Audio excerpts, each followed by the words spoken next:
¿En qué momento llega Milei a España?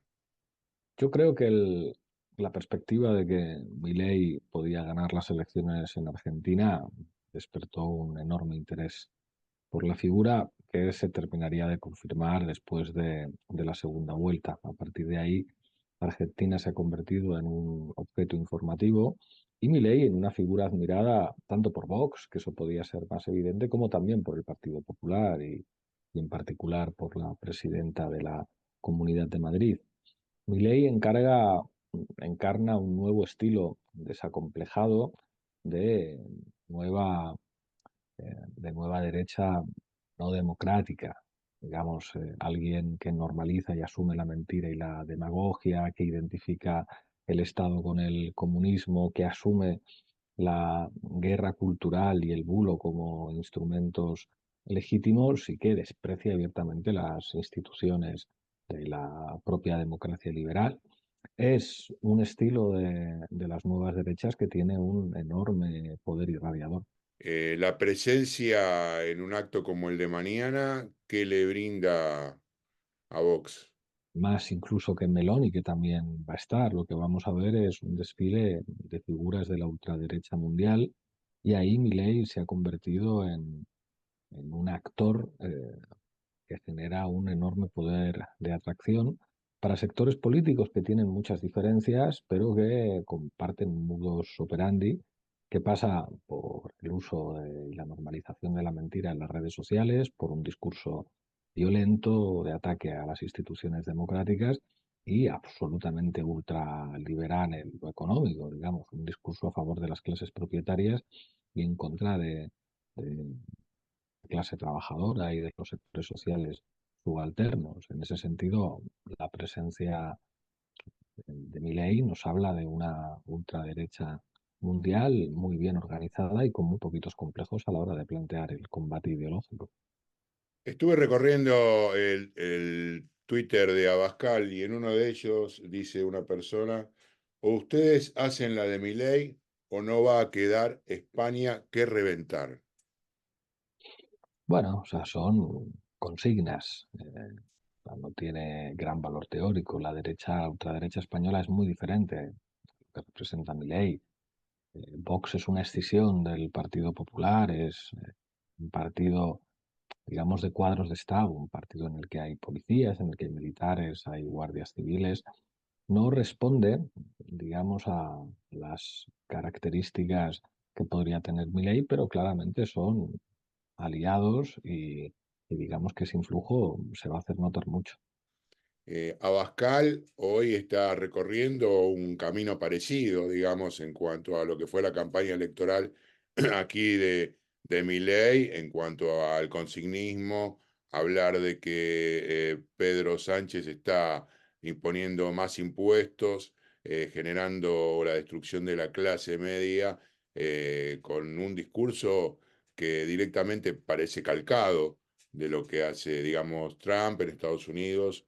Lo que pasa es que yo no pondría el foco en actores políticos concretos. Ese no es el problema de la ultraderecha.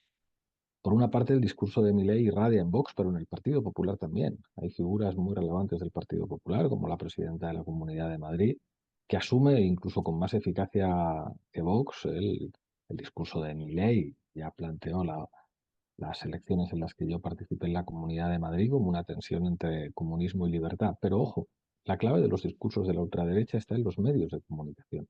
Mi ley es el resultado de los medios de comunicación, tanto convencionales como no convencionales. Él mismo ha reconocido que la criatura nace en un plató y el problema es la normalización de esos discursos antifeministas, demagogos, de ultraderecha en los medios de comunicación. Y a partir de ahí, digamos que las figuras se las inventan.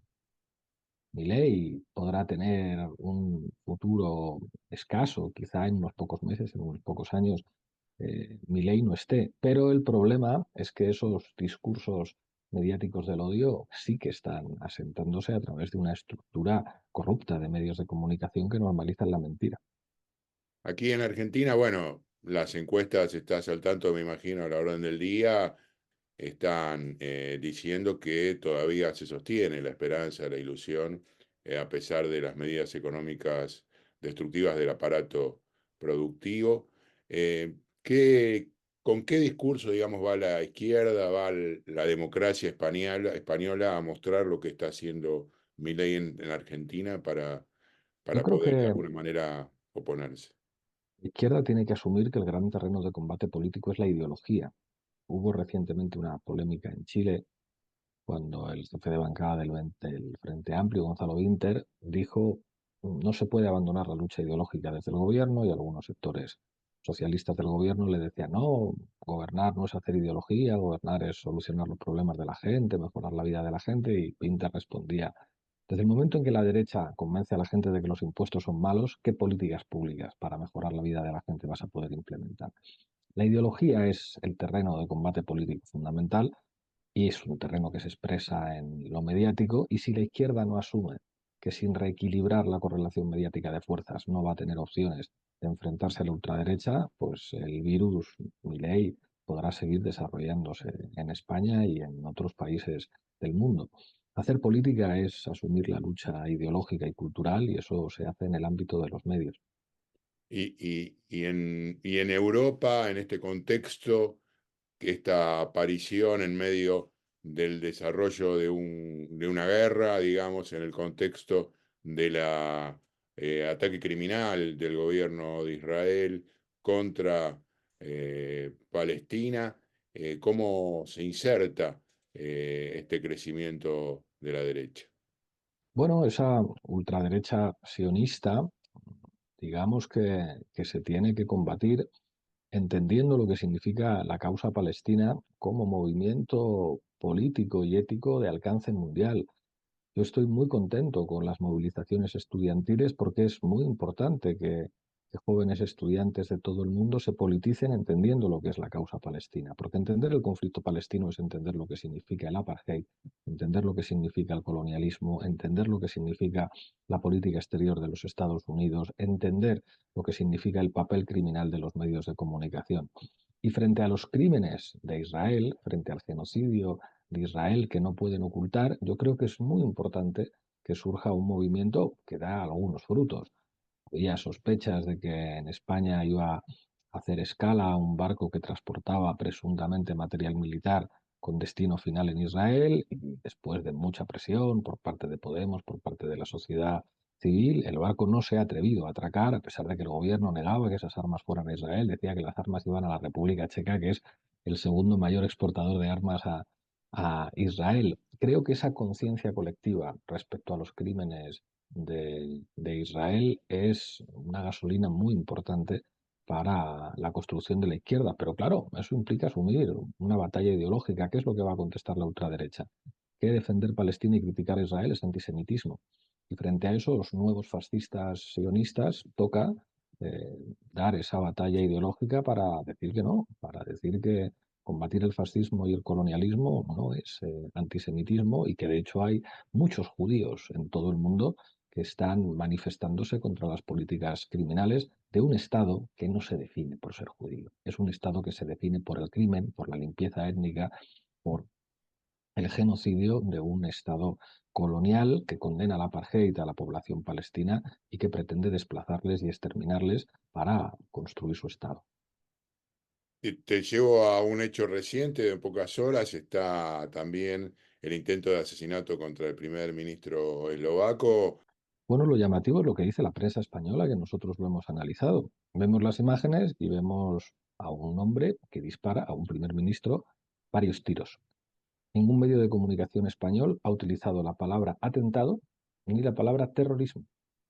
¿Alguien se puede imaginar que después de que ETA asesinara a alguien de un disparo no aparecieran en las crónicas periodísticas la palabra atentado o la palabra terrorismo? Pues no, los medios de comunicación españoles, lo señalábamos en el editorial de Diario Red de hoy, han hablado de tiroteo. Tiroteo. ¿Cómo que tiroteo? No es un tiroteo disparar a un hombre. Eso es un atentado y un atentado terrorista. Se trata de el primer ministro. Claro, cuando uno se da cuenta que este señor no tenía buena prensa porque a pesar de ser socialdemócrata había criticado a la OTAN y había defendido las vías diplomáticas para resolver el conflicto bélico ruso-ucraniano, pues uno entiende cuál es el papel de los medios de comunicación en la normalización de la violencia y de los discursos de ultraderecha. y en ese sentido, bueno, ¿cómo pensás que va a evolucionar? ¿Cómo ves a España, a Europa en un tiempo relativamente corto, con nuevos aportes hacia Ucrania de parte de los Estados Unidos, con fronteras que se arman en función de este conflicto? Bueno, no soy demasiado optimista, pero es verdad que ahora, el 9 de junio, hay unas elecciones europeas en las que los temas internacionales van a ser centrales y en los que va a haber opciones políticas que van a plantear la defensa de la paz, pararle los pies a Israel y una agenda que yo creo que es muy necesaria en clave democrática en Europa. Estoy muy involucrado en la campaña de Irene Montero como candidata a las elecciones europeas y creo que es una buena oportunidad de que la ciudadanía responda a la guerra y responda al fascismo. Pero en términos generales, el giro de la derecha, el giro hacia la derecha y hacia la ultraderecha en Europa es un hecho incontestable y hay buenas razones, por desgracia, para no ser muy optimistas. Y en cuanto a las elecciones en España, ese debate ustedes también lo tienen, como venís haciendo hincapié con tu nuevo medio. ¿Cómo lo afrontan? Sabemos que aquí la experiencia en Argentina, en Estados Unidos, el hecho de usar las nuevas redes, la viralización de los bulos, como ustedes les llaman, las fake news, acostumbramos más a decir nosotros, ha sido TikTok una de las herramientas fundamentales. Hay que dar esa batalla en el mismo lugar. El otro día aparecía aquí una imagen de un Axel Kicillof similar a las de Milei rejuvenecido. No sé si, supongo que habrás visto imágenes de Milei como héroe, el retoque en su imagen. Bueno, hay que dar la pelea desde ese mismo lugar. Hay que utilizar las mismas herramientas que ellos usan para enfrentar, porque ese debate de alguna manera está instalado, si hay que usar las mismas armas. Usar las mismas armas no es hacer lo mismo, pero claro que la comunicación es un terreno de combate político fundamental y básicamente ideológico. No se trata de hacer lo mismo que ellos, pero se trata de asumir los terrenos de combate de la política. Pues igual que los grupos guerrilleros tenían que aprender disciplina militar y aprender el uso de las armas, de los explosivos, etcétera, pues no se pueden obviar las técnicas de comunicación, el uso de las redes sociales, de las nuevas redes que usan más los jóvenes como TikTok, Instagram, etcétera. Eso forma parte del aprendizaje ineludible de todos los cuadros militantes. Cuando tenía 14 años y salías a hacer pintadas, pues te enseñaban que había que llevar guantes de plástico y establecer comandos de vigilancia para evitar que te agarrara la policía, o si ibas a pegar carteles, pues aprendías a mezclar la cola de papel con agua y a manejar los cubos y los cepillos. Bueno, pues entre los saberes militantes de esta época, manejar programas de edición, manejar las redes sociales, conocer las claves de la comunicación es parte fundamental de lo que un cuadro tiene que saber hacer. Bueno, y para no molestarte mucho más, preguntarte eh, cómo pensás que van a titular los diarios el domingo, luego del acto y la presencia de Milei. No sé cómo van a titular, pero lo que no tengo dudas es que Milei se va a llevar muchas portadas y muchos titulares. De eso estoy convencido y que jugarán con alguna polémica. Yo creo que él tratará de entrar al cuerpo a cuerpo con alguien del gobierno, no tengo duda de eso. Y que no vaya a ver a Pedro Sánchez ni al rey. Ayer en la Casa Rosada un compañero le preguntaba a un vocero del gobierno, el rey se comió 40, como decimos aquí, ¿no? Se comió 40 minutos bajo el sol durante la asunción de Milei en las escalinatas del Congreso y allí va nuestro presidente y ni siquiera le pasa a saludarlo. Existen como diferentes protocolos de viajes, no es lo mismo un viaje de Estado que un viaje oficial, que una visita privada. Se supone que en las visitas privadas sí se producen encuentros entre jefes de Estado, de un jefe de Estado con un jefe de gobierno, se producen en una clave informal, cual revela que no son encuentros obligatorios. Y en este caso yo creo que sus anfitriones, Vox, habrán calculado que no era conveniente que se produjera un encuentro de esas características. Ok, vos entonces lo que planteás es que no hubiese sido bueno para Vox que hubiese visto también en el mismo contexto a algún dirigente del gobierno. Claro, o sea, eso yo creo que es evidente. Cuando tú invitas a alguien, quieres invitarle para que se haga la foto contigo, no para que se haga la foto con tus rivales políticos. Bueno, es un buen dato, un buen cierre para estos minutos, Pablo. Así que muchísimas gracias.